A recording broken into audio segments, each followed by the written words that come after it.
The alarms blared across Ares 9 station, each wail piercing the already tense atmosphere of the medical bay. Angel Rodriguez wiped sweat from his brow as he rushed down the corridor, the metallic scent of blood and antiseptic burning his nostrils. Another wave of casualties was arriving, both human and Valdari soldiers from the latest border skirmish with the Valdari rebels. "Combat medic, report to Bay 4 immediately." The overhead system crackled with urgency. Angel quickened his pace. 10 years into the Earth-Valdari alliance, and still, the rebels refused to accept the new coalition. The fighting had intensified over the past month, sending a constant stream of wounded to Ares 9, the frontier medical station orbiting Valara 4.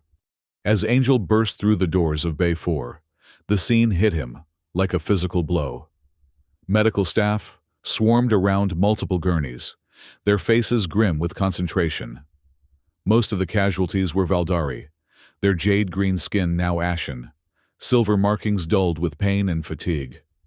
"Rodriguez! Over here, now!" Dr. Martinez waved frantically from beside a small gurney. Angel's heart sank as he approached. On the table lay a Valdari child, no more than 8 years old. Her small green body was torn open across the abdomen, dark jade blood seeping through the hasty field dressings. Her eyes, normally a brilliant amber, were glazed and fluttering. "Penetrating abdominal trauma," Martinez explained rapidly, her gloved hands already working to expose the wound. "She's lost too much blood.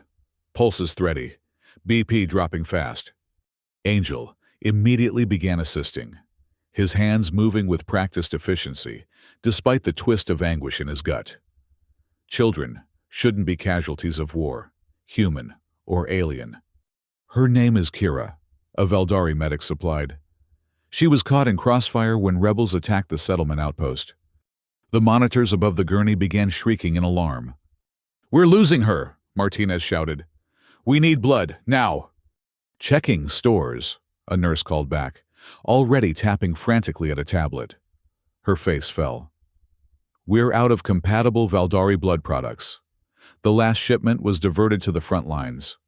"Synthetic blood substitutes?" Martinez demanded. "Incompatible with Valdari physiology," the Valdari medic replied grimly. "Their hemoglobin structure is too complex for our current synthetics." Angel stared at the child's face, so young, so innocent. Her small chest barely rose with each shallow breath. Without blood, she wouldn't survive the next few minutes, let alone surgery to repair the damage. "What about human blood?" he asked suddenly. The room fell silent for a heartbeat. "Impossible," the Valdari medic responded. "There's never been a successful cross-species transfusion. The amino acid configurations—" "But has anyone ever tried?" Angel interrupted. "Specifically with O-negative? Universal donor for humans. Maybe it would work." Martinez shook her head. "The risk of fatal anaphylaxis would be—" "She's dying anyway," Angel said firmly, already rolling up his sleeve to reveal a network of old donation scars. "I'm O-negative. Let me try." "Rodriguez, this is insane," Martinez protested. "Even if it doesn't kill her outright, the rejection could be agonizing." "And doing nothing guarantees she dies," Angel replied, extending his arm. "I've given blood 100 times. I can handle it." Martinez hesitated, torn between medical protocols and the reality of their desperate situation. The monitors continued their frantic beeping, the child's life ebbing away with each passing second. "Fine," she relented. "But I'm documenting that this was your decision, against medical advice." "Noted. Now hurry." The next minutes passed in a blur of activity. Angel sat beside the gurney as Martinez inserted a needle into his arm, the crimson line of his blood flowing through the transfusion equipment. The Valdari medics watched with a mixture of hope and skepticism as the human blood entered Kira's system. "Watch for signs of reaction," Martinez instructed, her eyes fixed on the monitors. "At first sign of rejection, we pull the line." Seconds stretched into a minute, then 2. Angel felt the familiar lightheadedness of blood donation, but kept his eyes fixed on the child's face. For a terrifying moment, nothing changed. Then Kira's eyelids fluttered. "Pulse is strengthening," a nurse announced in disbelief. "Blood pressure stabilizing." Before their astonished eyes, the ashen quality of Kira's skin began to fade, her natural jade coloring returning. The monitoring equipment registered improvements across all vital signs. "This is impossible," the Valdari medic whispered, leaning closer to examine the abdominal wound. "Look!" Where the torn flesh had gaped open, the edges were visibly pulling together, a thin, silvery line forming along the seam. "She's healing," Martinez breathed. "At an accelerated rate. How?" Angel felt a wave of relief wash over him, followed by a deeper dizziness than blood loss alone would explain. As his vision blurred, he heard Martinez's voice, as if from a great distance. Rodriguez, stay with us." Then darkness claimed him. Angel awoke to the sterile white ceiling of a recovery room. His head throbbed dully, and his arm ached where the needle had been. How long had he been unconscious? "Welcome back," Martinez said, appearing at his bedside. "You've been out for 6 hours." "The girl, Kira?" Angel asked immediately. Martinez's expression was a mix of wonder and scientific fascination. "Stable. More than stable, actually. Her wound is almost completely healed. Just a thin scar where there should be major trauma. I've never seen anything like it." Angel struggled to sit up. "So the transfusion worked?" "Worked doesn't begin to cover it." Martinez handed him a tablet displaying Kira's medical readouts. "Your blood didn't just sustain her. It triggered some kind of regenerative response. The xenobiology team is going crazy, trying to understand the mechanism." Angel skimmed the data, not comprehending all the medical jargon, but understanding enough to grasp the miracle that had occurred. "Can I see her?" Martinez hesitated. "That might be complicated. Word has spread about what you did. The Valdari. They're taking this very seriously." "Taking what seriously? I just gave blood." "To them, it's more than that." Martinez lowered her voice. "There's a delegation of high-ranking Valdari officials on their way here, including the child's mother. I'm told she's some kind of aristocrat." Before Angel could respond, the door to his room slid open. A tall Valdari female entered, her bearing regal and imposing. She stood nearly 6 feet tall, with vibrant jade skin that seemed to pulse with an inner light. Silver markings traced intricate patterns along her neck and arms, glowing subtly against her emerald flesh. Her copper-red hair flowed in thick waves down her back, adorned with delicate silver ornaments that clinked softly as she moved. Martinez straightened immediately. "Matriarch Lanessa, I didn't expect you so soon." The Valdari woman, Lanessa, barely acknowledged the doctor, her amber eyes fixed intently on Angel. There was something both fierce and calculating in her gaze that made him instinctively wary. "Leave us," she commanded Martinez, her voice rich and resonant.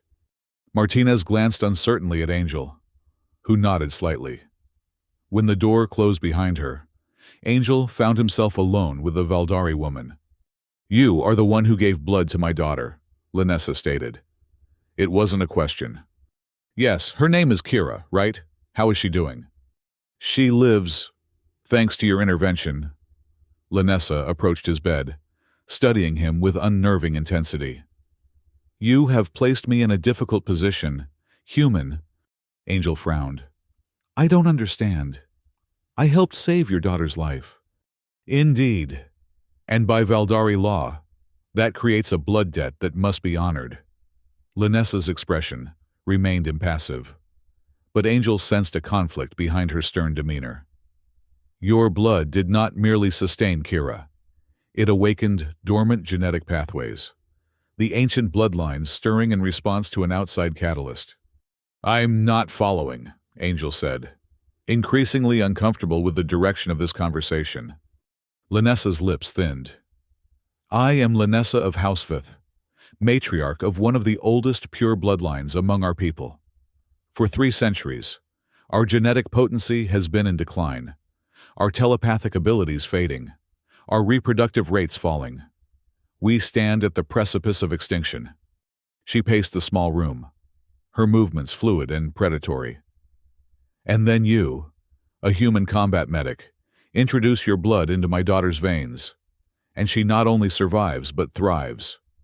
Her latent telepathic markers have activated. Her cellular regeneration has accelerated beyond anything our scientists have witnessed in generations. Angel sat up straighter. That's good news, isn't it? It is a complication, Lanessa replied coldly. By ancient Veldari law, when one saves the life of another through blood sharing, they become bound to preserve that bloodline. Angel's unease deepened. What exactly does that mean? Lanessa fixed him with an unflinching stare. It means, Angel Rodriguez, that you are now required to participate in a breeding compact with me to ensure the continuation and strengthening of House Vieth's bloodline. The words hung in the air between them, their implication striking Angel like a physical blow. You can't be serious, he managed finally. That's a violation of my basic rights. Your human concepts of rights are irrelevant to Veldari blood law, Lanessa replied. The law predates our contact with Earth by millennia. It is absolute. Angel felt anger flare through his exhaustion.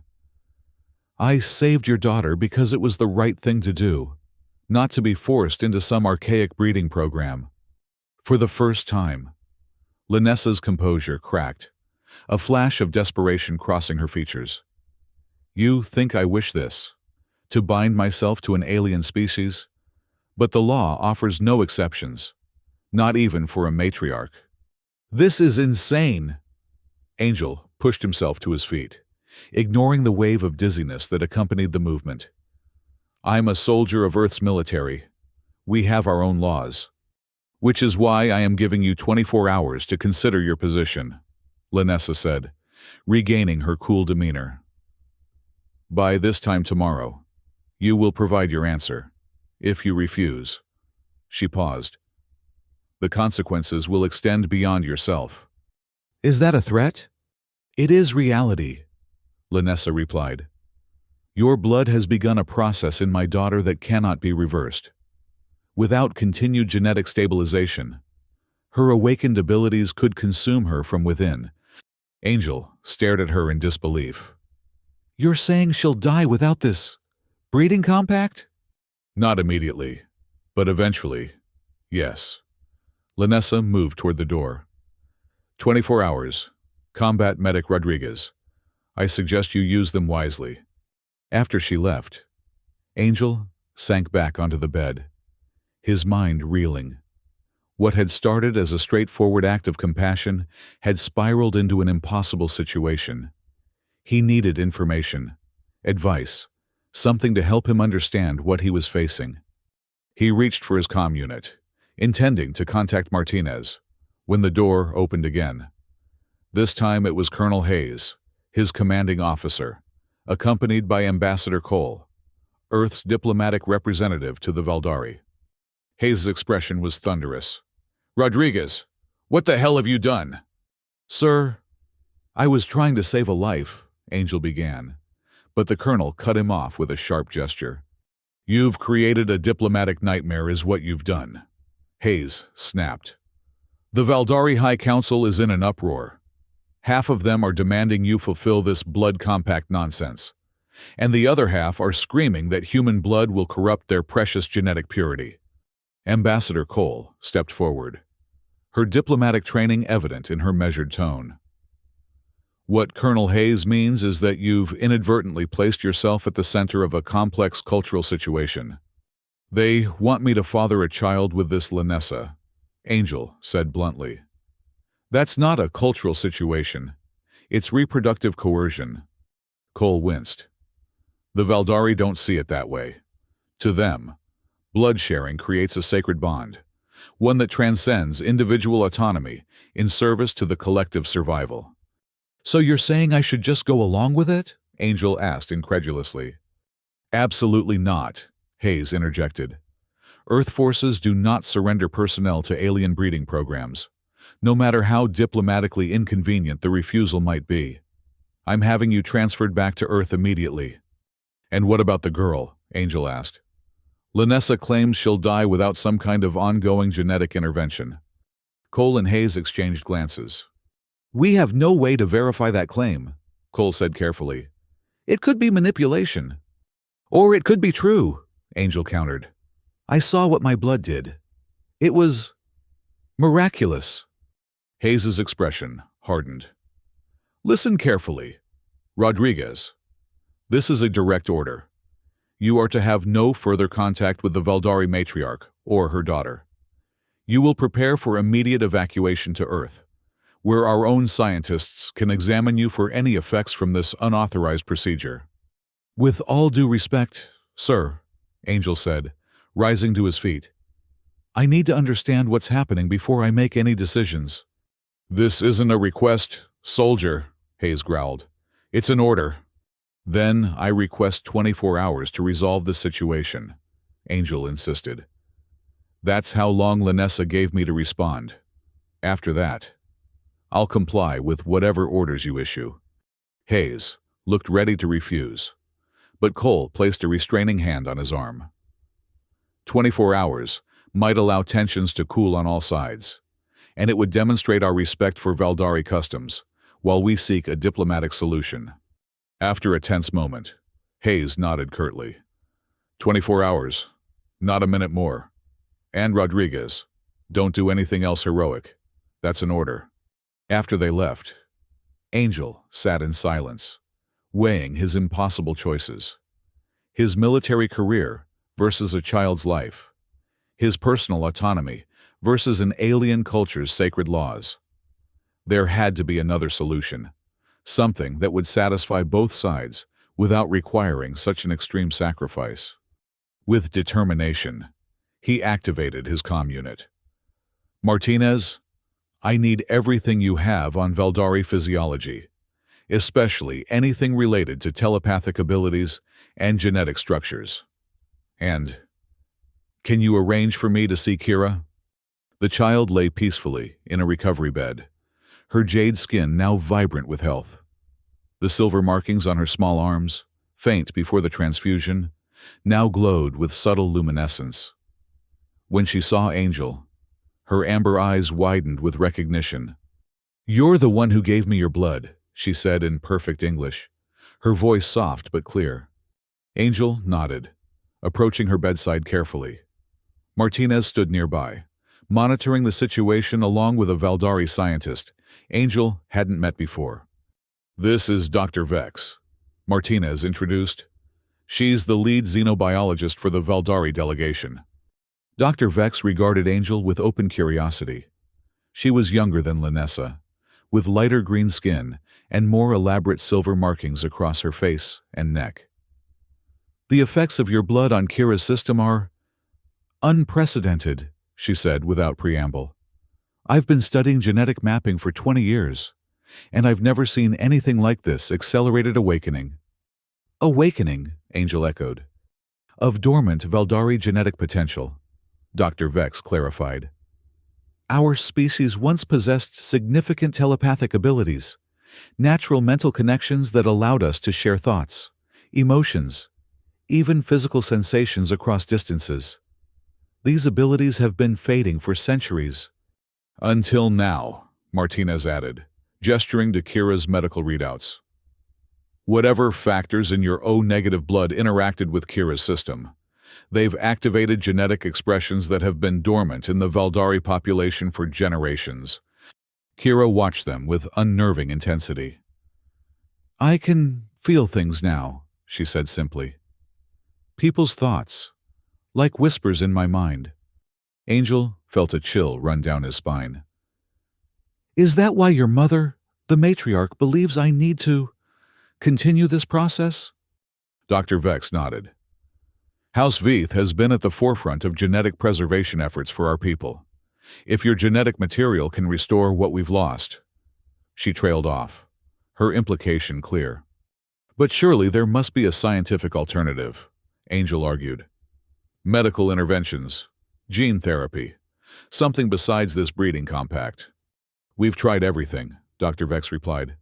For centuries. Nothing has worked. She hesitated. Until you.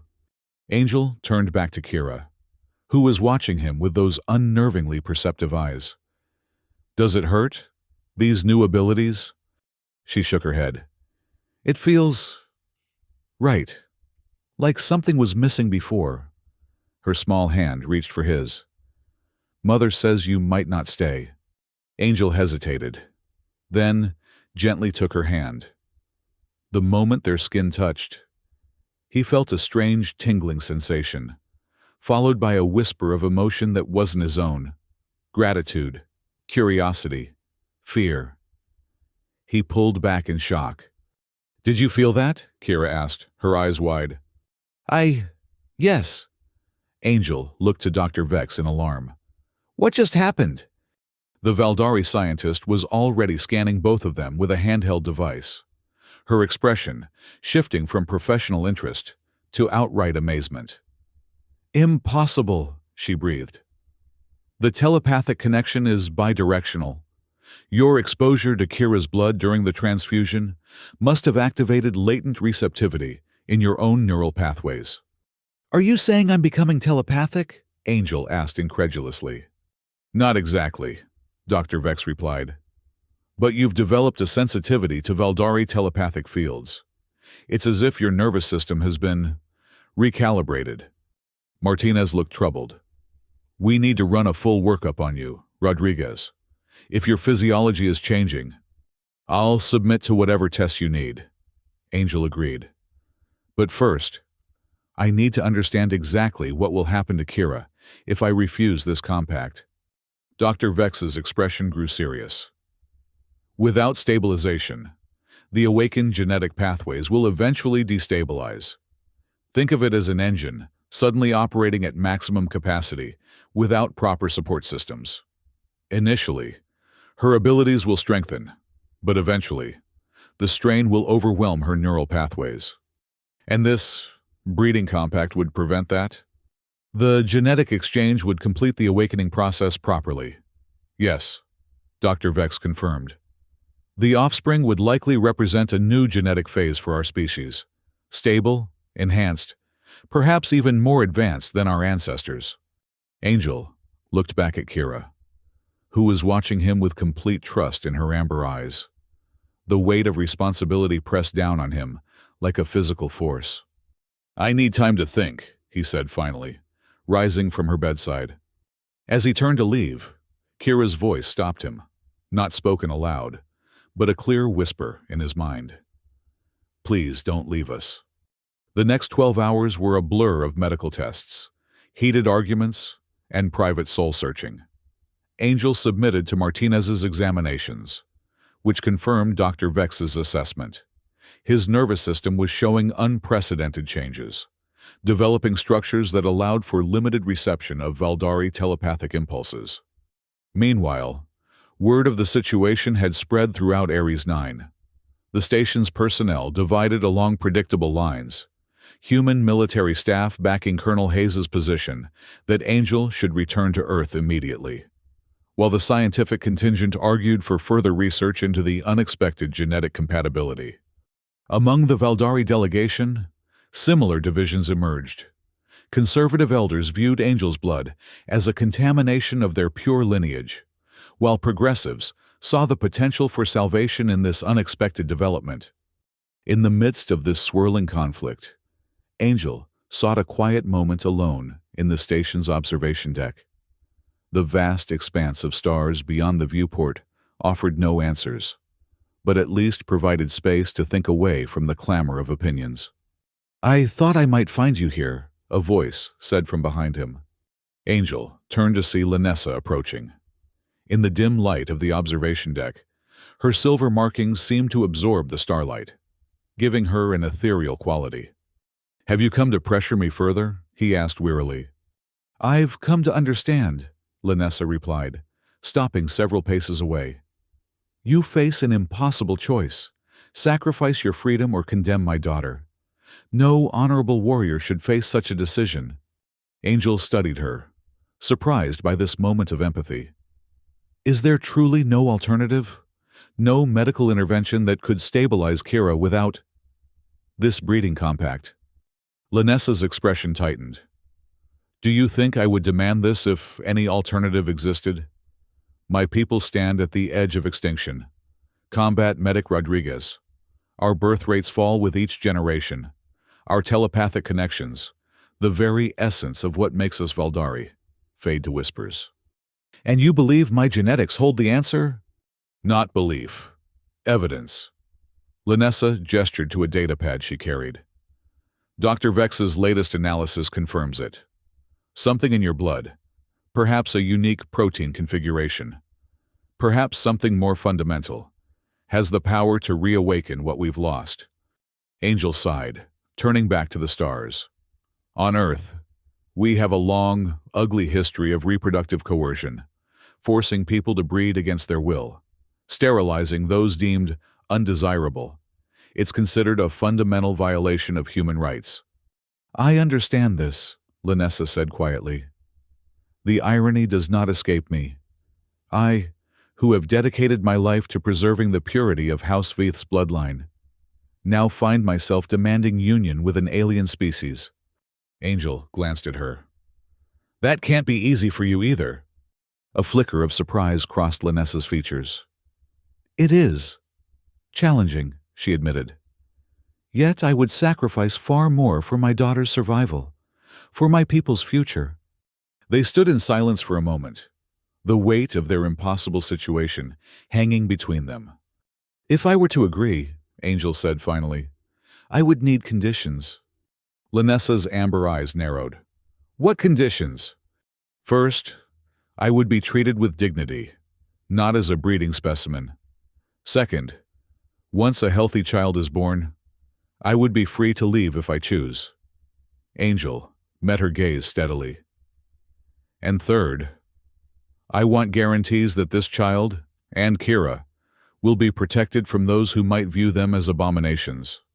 Lanessa considered his words carefully. The first two conditions I can grant without hesitation. The third, she paused. There will be resistance. The conservative faction of our council already moves against us. But you have my word as matriarch of House Veith that I will defend our children with my life. Our children, Angel repeated, the phrase strange on his tongue. I never imagined I'd be negotiating the terms of parenthood with an alien matriarch. For the first time, a hint of wry humor touched Lanessa's lips. And I never imagined bearing children with a species we once considered barely sentient. Barely sentient, Angel raised an eyebrow. Early observations of humans were uncharitable, Lanessa admitted. Your tendency toward emotional rather than telepathic communication was viewed as primitive. I see.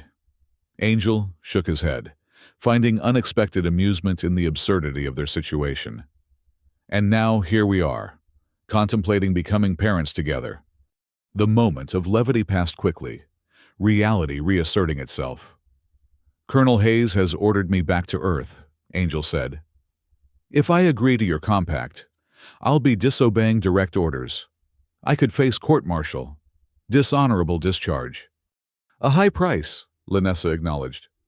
Kira's life is worth more, Angel replied simply. Lanessa studied him with new intensity. You would sacrifice your career, your standing among your own people, for a child not of your species. I became a medic to save lives, Angel said. I can't walk away knowing she'll suffer. Something shifted in Lanessa's demeanor, a softening, perhaps, or a new respect. Then we shall proceed with the bonding ritual. It must be conducted in the sacred Aurora chamber, with Dr. Vex attending to monitor the physiological responses. And after that? After that, Lanessa said, we face whatever comes together. The ritual chamber, hastily converted from one of the station's meditation rooms, glowed with soft blue-green light that seemed to flow like water across the walls. Angel stood at its center, dressed in the simple black garments provided by Dr. Vex, feeling both ridiculous and terrified in equal measure. Dr. Vex moved efficiently around the chamber, setting up monitoring equipment and adjusting the ambient conditions. The ritual has both symbolic and practical elements, she explained. The telepathic bonding will facilitate the genetic exchange, ensuring optimal compatibility. You're saying this isn't just physical? Angel asked. Valdari reproduction involves a melding of minds as well as bodies, Dr. Vex replied, matter-of-factly. It's how genetic information is optimally sequenced. The telepathic connection guides the cellular responses. Before Angel could process this information, the chamber door slid open. Lanessa entered, wearing a flowing silver robe that caught and reflected the undulating lights. Without her formal regalia, she seemed somehow younger, more vulnerable. "We should begin," she said, her voice steady despite the tension evident in her posture. "Word of our intentions has reached both councils. They will not remain inactive for long." Dr. Vex nodded, activating the final sequence on her equipment. "I'll monitor from the adjacent chamber. The process will take approximately 3 hours. If either of you experiences distress, the emergency signal will alert me." After she left, Angel and Lanessa faced each other in the shimmering blue light. "I've never done anything remotely like this," Angel admitted. "Nor I," Lanessa replied. "Despite appearances, interspecies bonding is not a common practice among Valdari." The awkward attempt at humor eased some of the tension between them. Lanessa approached, raising her hands to frame Angel's face. "The process begins with mental connection. Allow your thoughts to open. Do not resist the contact." Angel nodded, trying to relax as Lanessa's cool fingers touched his temples. For a moment, nothing happened. Then a gentle pressure seemed to build at the edges of his consciousness, like water rising against a dam. "Don't fight it," Lanessa murmured, her amber eyes locked with his. "Let the barriers fall." Angel exhaled slowly, consciously releasing the tension in his mind. The pressure increased, then suddenly gave way.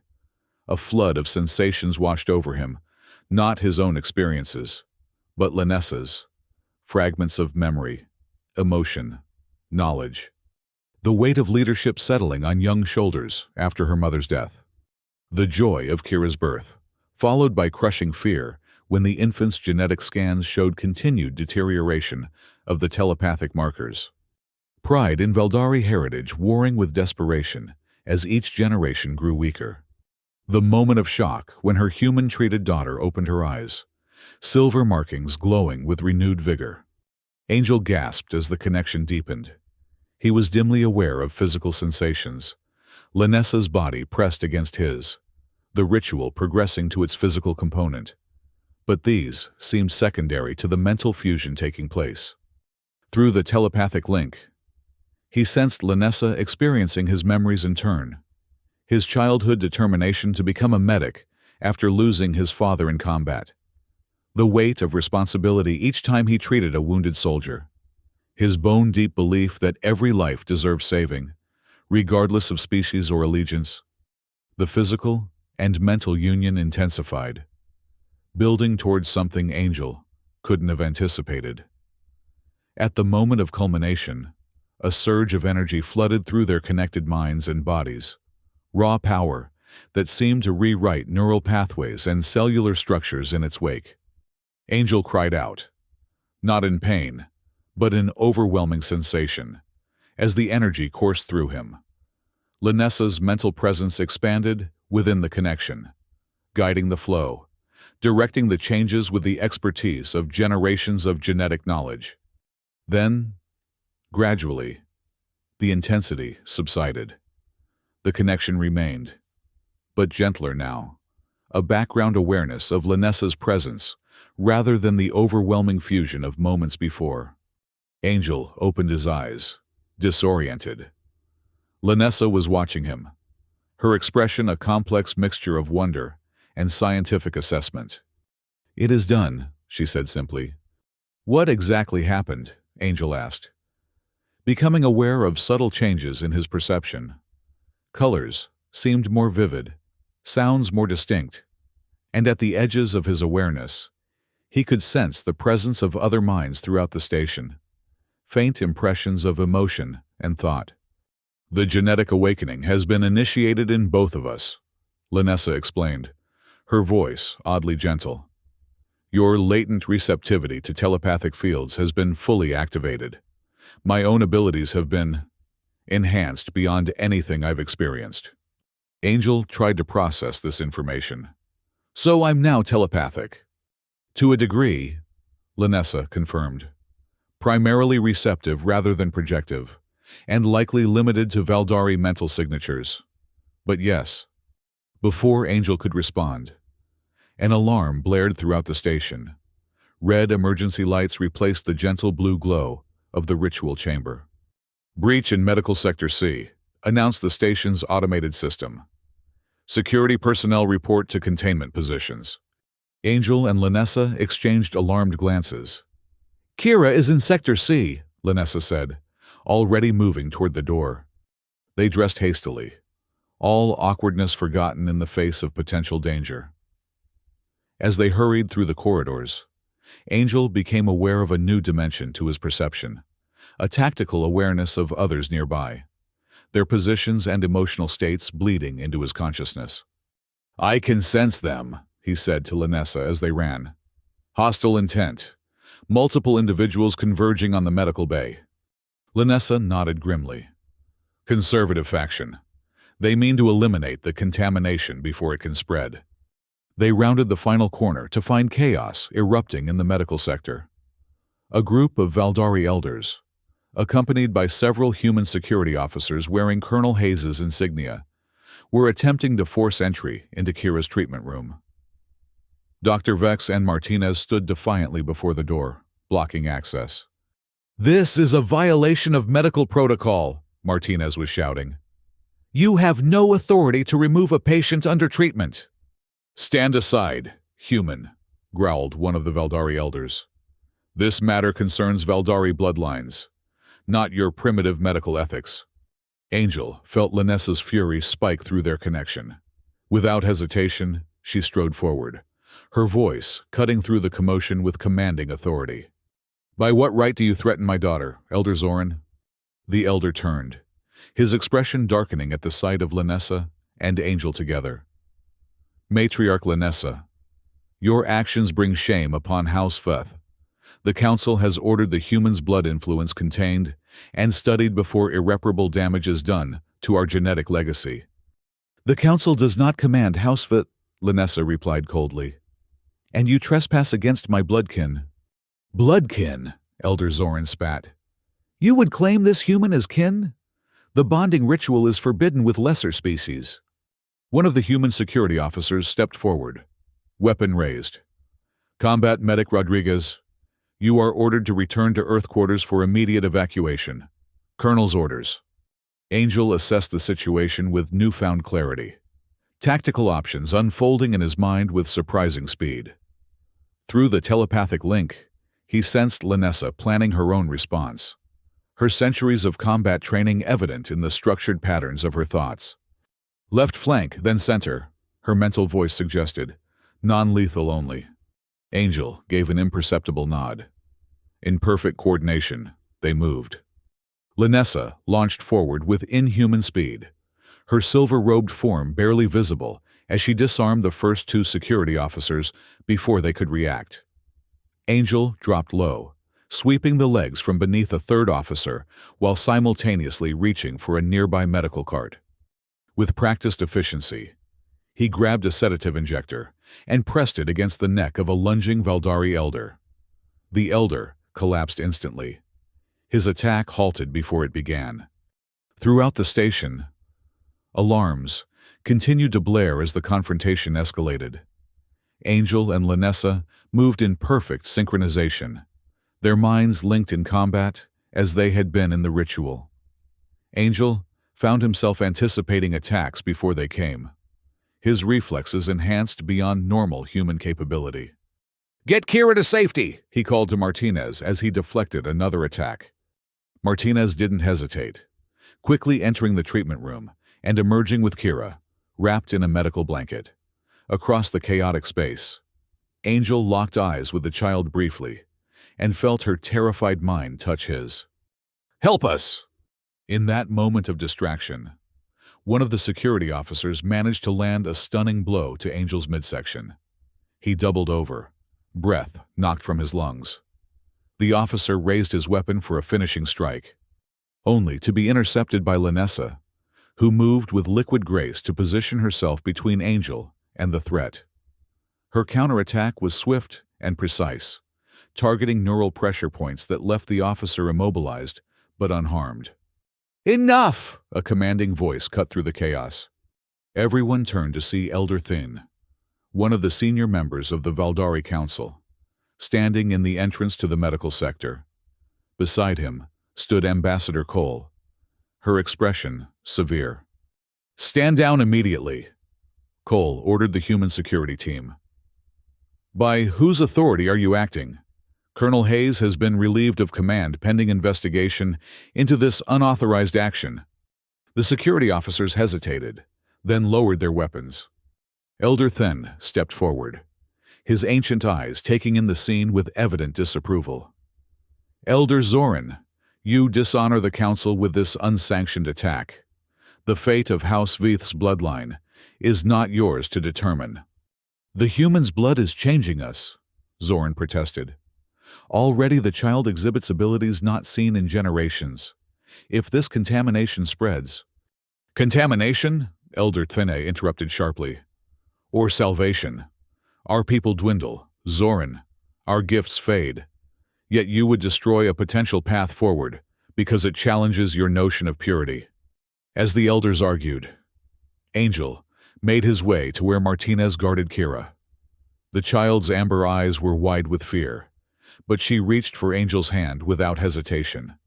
The moment they touched, a sense of calm flowed between them. "You came back for me," her mental voice whispered. "Of course I did," Angel replied, surprising himself with the ease of the telepathic response. Lanessa joined them, her stance protective as she positioned herself between her daughter and the still arguing council members. Through their bond, Angel sensed her exhaustion and relief mingling with continued vigilance. "This conflict is far from over," she murmured to Angel. "The conservative faction will not surrender their position easily." Ambassador Cole approached their small group, her diplomatic mask firmly in place despite the chaos around them. "Medic Rodriguez, I need to speak with you urgently. The situation has escalated beyond this station." Angel felt his heart sink. "How bad?" "Earth Command is demanding your return for medical evaluation," Cole replied, her tone making clear what she thought of that euphemism. The Valdari High Council is divided, with Elder Thene's faction arguing for continued research into this genetic compatibility, while the conservatives demand containment. "And caught in the middle is a child who just wants to live," Martinez added quietly, her hand resting protectively on Kira's shoulder. Elder Thene approached, his ancient face solemn. "Matriarch Lanessa, the full council has been summoned to Valara Prime. This matter must be resolved according to proper procedure." "And the human?" Lanessa asked, her voice carefully neutral, despite the concern Angel could feel radiating through their connection. "Combat Medic Rodriguez will accompany us," Elder Thene replied. "As will the child. All parties affected by this awakening must be present for the Council's deliberation." Ambassador Cole shook her head. "Earth Command won't allow." "Earth Command no longer controls the situation," Elder Thene interrupted firmly. "The genetic awakening has already begun to spread among the Valdari population of this station. Those who came in contact with either Kira or Matriarch Lanessa after the bonding ritual are showing signs of enhanced telepathic activity." Dr. Vex stepped forward, her scientific curiosity evident despite the tension of the moment. "It's true. I've documented 17 cases already, Valdari who've had no direct contact with Medic Rodriguez's blood. yet are experiencing reactivation of dormant genetic pathways simply through telepathic proximity to Kira or the matriarch. The implications of this statement hung heavy in the air. What had begun as a desperate attempt to save one child's life had evolved into something that could transform an entire species. Then we go to Valara Prime, Angel said, making his decision together. The journey to Valara Prime passed in a blur of preparation and political maneuvering. Ambassador Cole worked tirelessly to prevent Earth Command from declaring Angel AWOL, while Elder Then used his considerable influence to ensure safe passage for their unusual party.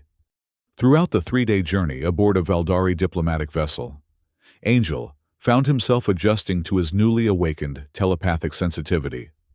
What had begun as chaotic impressions gradually organized into manageable awareness, largely thanks to Linessa's patient guidance through their persistent mental bond.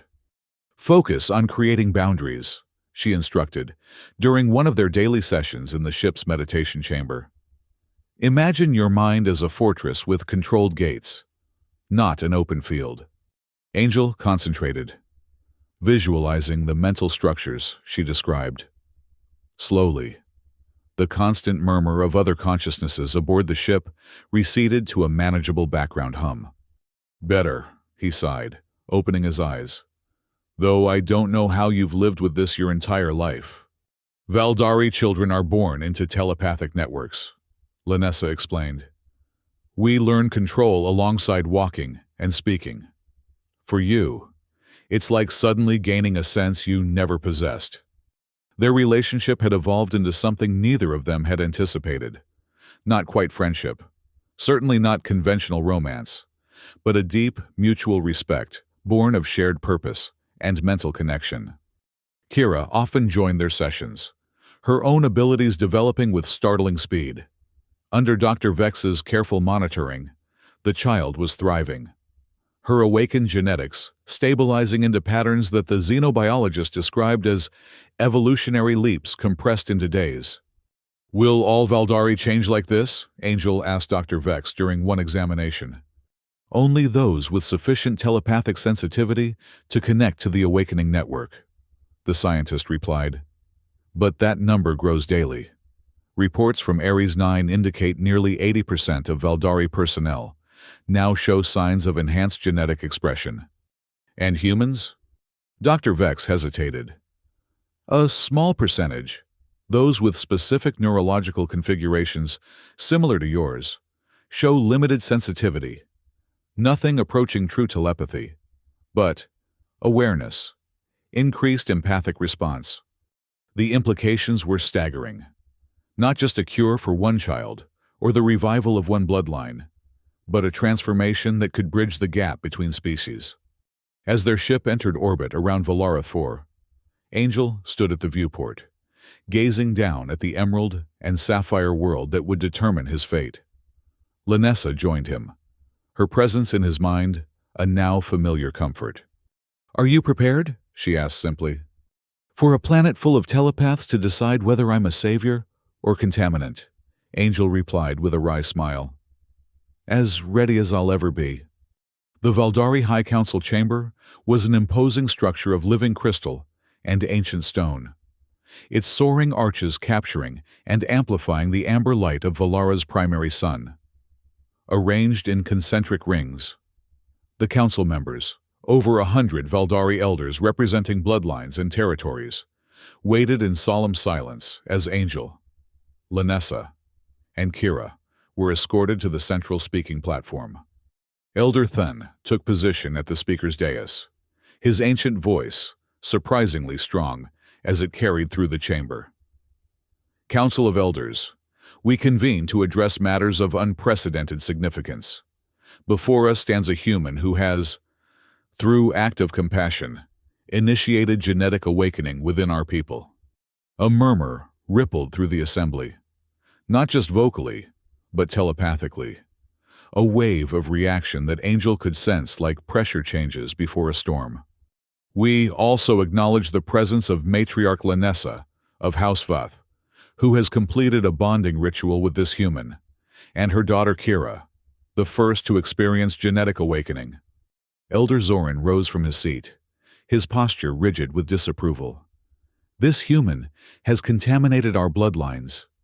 The ritual was conducted without council approval, in violation of our most sacred laws of genetic preservation. Laws created to ensure our survival. Lanessa countered smoothly. Yet these same laws now threaten to ensure our extinction. She stepped forward, her silver ceremonial robes catching the light. For 3 centuries, our telepathic abilities have diminished. Our birth rates have fallen. Our children are born weaker with each generation. We have tried every solution our science could devise. Genetic engineering, selective breeding, medical intervention, all have failed. She gestured to Angel. Then this human, Angel Rodriguez, gave his blood to save my dying daughter, not for political advantage, not for scientific curiosity, simply because he saw a child in need. Angel felt dozens of minds touching his, probing, assessing. He maintained the mental shields Lanessa had taught him, but allowed them to sense his sincerity, his concern for Kira, his willingness to help. Elder Thene spoke again. The evidence before us is clear. Throughout Ares 9 Station, Valdari, who came into telepathic contact with either Kira or Matriarch Lanessa after the bonding ritual, have experienced reawakening of dormant genetic pathways. Our scientists report a 35% increase in telepathic sensitivity, 60% acceleration in tissue regeneration, and the first new telepathic connections between previously isolated individuals in over a century. At what cost? Demanded another elder. Our identity, our purity, our independence from human influence? A fair question, Elder Thne acknowledged. To which I would ask another. What is the essence of being Valdari? Is it isolation? Is it genetic stagnation? Or is it our connection to one another, the shared consciousness that has always been our greatest strength? The debate raged for hours, both in spoken arguments and telepathic undercurrents that Angel could only partially perceive. Throughout it all, Kira remained at his side, her small hand clasped in his, her presence a constant reminder of what was truly at stake. Finally, Elder Then called for resolution. We have heard all perspectives. Now we must decide. Do we embrace this awakening, with all its uncertainties and promise, or do we reject it in favor of our fading purity? The voting proceeded in silence, a purely telepathic process that Angel could sense only as fluctuations in the chamber's psychic atmosphere. Lanessa's grip on his other hand tightened as the collective decision crystallized. Elder Thene's expression remained impassive as he announced the result. By narrow majority, the Council affirms the legitimacy of the bonding between Matriarch Lanessa and Combat Medic Rodriguez. Further, we authorize continued research into the awakening process, under strict ethical guidelines to be established by a joint committee. Relief flooded through Angel, echoed and amplified by Lanessa's own emotions through their bond. But Elder Thene wasn't finished. However, to ensure proper oversight, Matriarch Lanessa and Combat Medic Rodriguez will remain on Valara Prime until the birth of their child and comprehensive assessment of its genetic profile. This is non-negotiable. Angel processed this news with mixed emotions. On one hand, the Council had essentially validated their bonding and the awakening process. On the other, he was now effectively confined to Valara Prime for at least a year. As they left the Council chamber, Ambassador Cole was waiting, her expression carefully neutral. I've just received word from Earth Command, she told Angel quietly. They're not happy with the Council's decision, but they've agreed to reclassify your status from AWOL to Special Diplomatic Assignment, largely to save face. So I'm not facing court-martial, Angel asked, surprised. Not officially, Cole replied, though I wouldn't expect a warm welcome if you ever return to Earth service. Angel nodded, accepting this reality. His military career was effectively over. the price of his choice. "There's more," Cole added. "Colonel Hayes has been reassigned. His replacement is more open to xenobiological cooperation, and Martinez has requested permanent transfer to Valara Prime to continue working with Dr. Vex on the awakening research." These were small victories, but meaningful ones. Angel glanced at Lanessa and Kira, who were waiting a short distance away, giving him privacy for this conversation. "Thank you, Ambassador," he said sincerely, "for everything you've done to make this possible." Cole offered a small smile. "I represent Earth's interests, Medic Rodriguez, and right now, those interests include maintaining positive relations with a potentially resurgent Valdari civilization." Her expression softened slightly. "Besides, I've seen what this awakening means for Kira, for the other affected Valdari. Some things transcend politics." In the months that followed, Angel adjusted to life on Valara Prime. He was assigned quarters within House Veith's ancestral compound, a sprawling complex of crystal spires and living gardens that served as both home and scientific center for the ongoing awakening research. His relationship with Lanessa evolved gradually, from awkward allies to genuine partners. The telepathic bond established during their ritual deepened with time, allowing a level of understanding that transcended their cultural differences. They were not in love as humans would define it, but they shared something perhaps more profound, a connection of minds and purpose that created its own kind of intimacy. Dr. Vex and Martinez collaborated tirelessly, documenting the spread of genetic awakening throughout the Valdari population. The process wasn't universal. Only those with sufficient latent telepathic sensitivity responded to contact with the awakened individuals. But the numbers grew steadily, creating what Dr. Vex termed a cascade effect. As each newly awakened Valdari became a catalyst for others. More surprisingly, a small percentage of humans stationed on Valara Prime began showing subtle signs of telepathic sensitivity after prolonged exposure to awakened Valdari. Nothing approaching true telepathy, but enough to suggest that the boundaries between species might be more permeable than anyone had imagined. 8 months after the Council's decision, Lanessa gave birth to a daughter they named Arya. The child's appearance caused a sensation throughout Valdari society. Skin, a mesmerizing blend of jade green with bronze undertones, eyes that shifted color with changing light, and silver markings that appeared more elaborate than any seen in generations. "She's beautiful," Angel whispered, holding his daughter for the first time in the birthing chamber of Harmony Medical Center. "She is hope," Lanessa replied, her usual reserve softened by exhaustion and wonder. "The first of a new generation." Dr. Vex could barely contain her scientific excitement as she conducted the infant's first genetic scan. "Her telepathic markers are off the scale," she reported. "And look at these cellular regeneration patterns.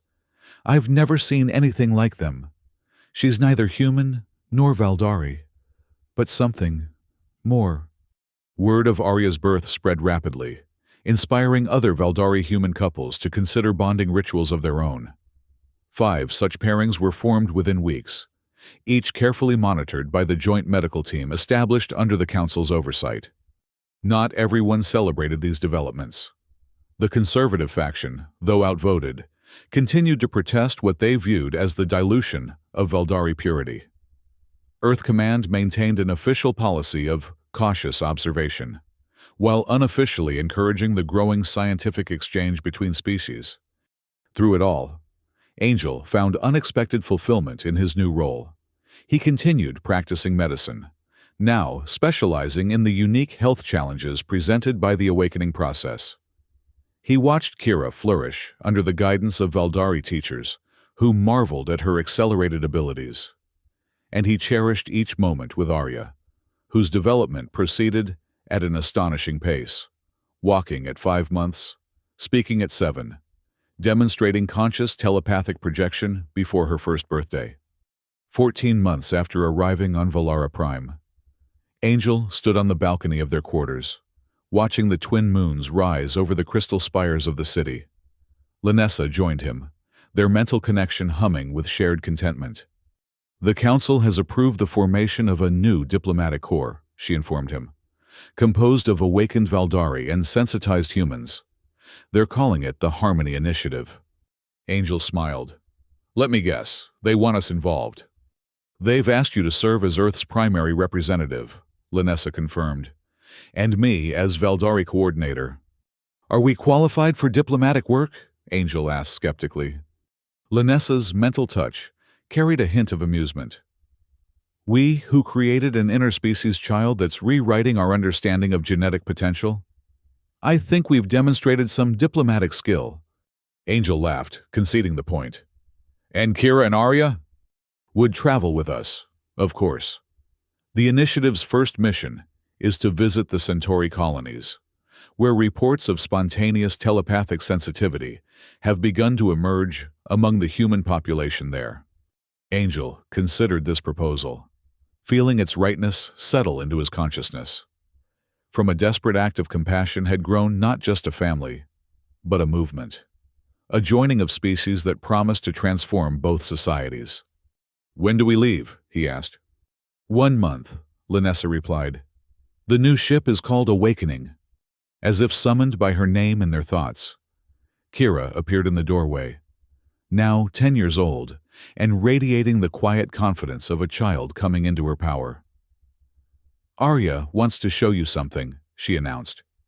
They followed Kira to the nursery, where 16-month-old Arya sat surrounded by her toys. As they entered, the child looked up, her color-shifting eyes bright with intelligence. Without speaking aloud, she projected a clear image into their minds. A star field, worlds spinning in harmony, minds connecting across vast distances. The vision was both childlike in its optimism and startlingly sophisticated in its conceptualization. "Family," came Arya's simple mental statement. "All family." Angel knelt beside his daughter, marveling at what she represented, not just the union of two individuals or even two species, but a new path forward for both civilizations. From a single act of compassion, a future was unfolding that none could have predicted. "Yes," he agreed, gathering her into his arms while his mind touched both his daughters and Lanessa in a circle of connection. "All family." On the viewport of their quarters, the stars of distant systems glittered like promises waiting to be fulfilled. The awakening had only just begun.